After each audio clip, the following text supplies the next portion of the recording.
Good evening, folks. Happy Brawl of the Wild Saturday. I'm Adam Rodriguez here inside Dahlberg Arena for part 2 of Brawl of the Wild on the hardwood. Now, with the rematch in Bozeman, there's a phrase being thrown around a lot this week. You've probably heard it at the water cooler at work. It's hard to beat a team twice. It's one of those sports phrases we hear all the time, but is it actually true?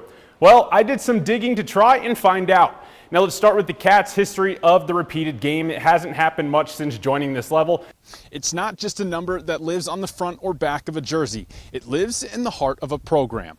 Every year, Great Falls High passes on the number 40 jersey, not to the biggest star, but to the player who best embodies what it means to be a Bison. If you had to face a Great Falls pitcher, are you going to get a hit in? A hit is generous. I'd be lucky to even make contact. I haven't swung a bat in a while. You know, I went from baseball and I ended up playing golf, so I like that swing more. So I know it's similar, but yeah, I think if I got any sort of contact, I'd be lucky. The Class AA season has seen numerous strong performances from teams and players, but where do some of these teams stand with 4 weeks remaining in the regular season? Here in Missoula, high school hockey might not always make the headlines, but the Missoula Bruins are making sure people pay attention. After battling their way through their season, they are now packing their bags for nationals and ready to show the rest of the country what Montana hockey looks like. It's the 20th annual Dusty Glico Bull Riding Challenge here at the Montana Expo Park, where the bulls are bucking, dirt is flying, cowboys are holding on tight, and 8 seconds feels like a lifetime. He's been practicing on this track for years, and in a small town like Power, there's not a lot of flash. Just athletes like Tanner pushing themselves one rep, one practice, and one event at a time.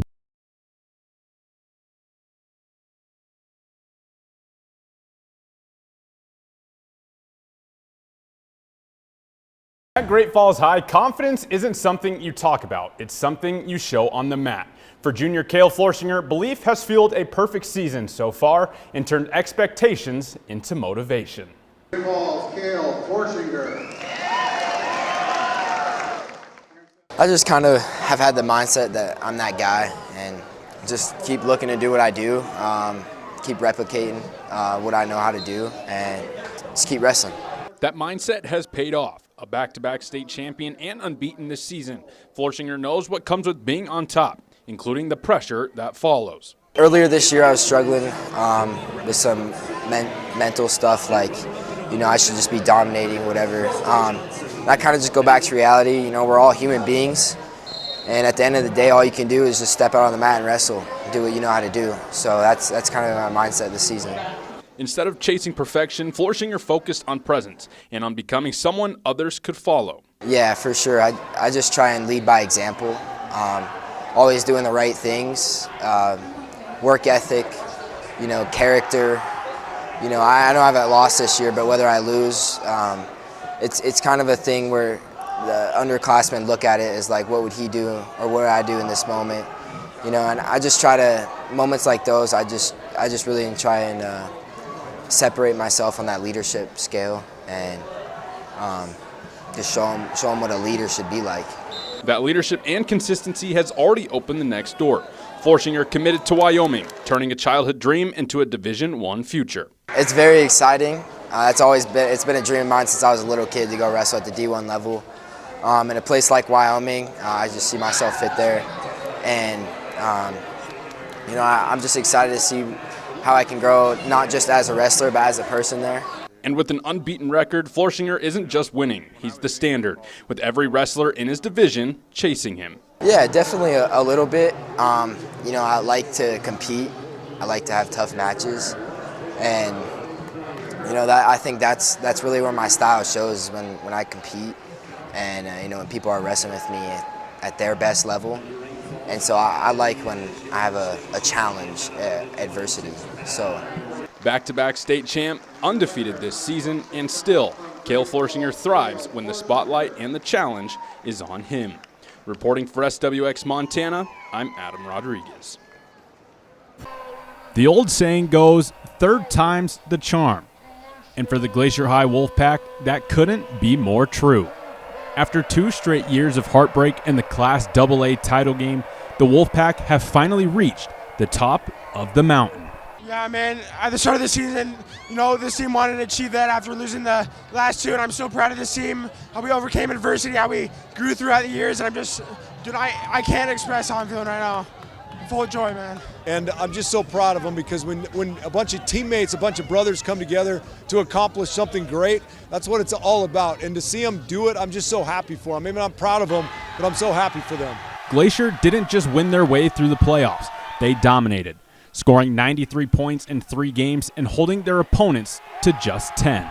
I mean, this team is so special. I mean, offense, we have our O-line that are just a bunch of studs, and they're able just to get so much done for us. And we have our running back crew that's absolutely incredible. And our wide receivers are so talented, and it's just so incredible. Same with our special teams. It's just really a team win, and it's been a team win this whole year. And that's what I'm so thankful for, that we're able to win, but we come together as a team, and it's been so beautiful to watch. This is now the best defense in Glacier High School history, which is saying something. What they just did to the last 2 teams, especially with those athletes that we faced, holding them to 0 and now 3 points, that is unbelievable. Defense wins championships for sure. This defense was incredible. They'll go down in history. And for this senior class who's felt heartbreak before, this victory carries an even deeper meaning. Oh, it means so much more with all my senior buddies and junior buddies, like I said, how we grew as a team this year. Just to go out and do it with them means the world to me. We've been building for so many years now, and to finally win with them, to finally win with the senior class is so incredible. It could have ended any better. And in a jam-packed Legends Stadium, the Wolfpack could feel Kalispell lifting them all night, a feeling Coach Bennett described perfectly. I'm telling you what, I mean, Kalispell's a great place. They've always supported so well. And there was a point in the game there where I'm looking around going, man, I don't want to let these fans down, right? It's only happened 4 times here. And so we got to get it done. And sure enough, the guys pulled through. So thank you, Kalispell, all year long for the support. Go Wolfpack. In Kalispell, Adam Rodriguez, SWX, Montana.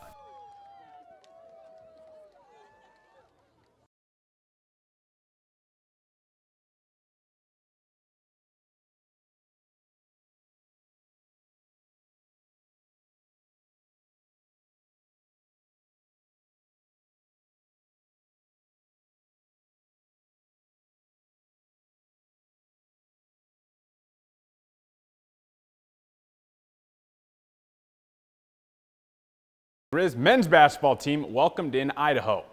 Grizz returned home looking to snap a 2-game skid, but Idaho spoiled the early vibe. The Vandals came out aggressive, jumping to a quick 8-0 lead and setting the tone defensively.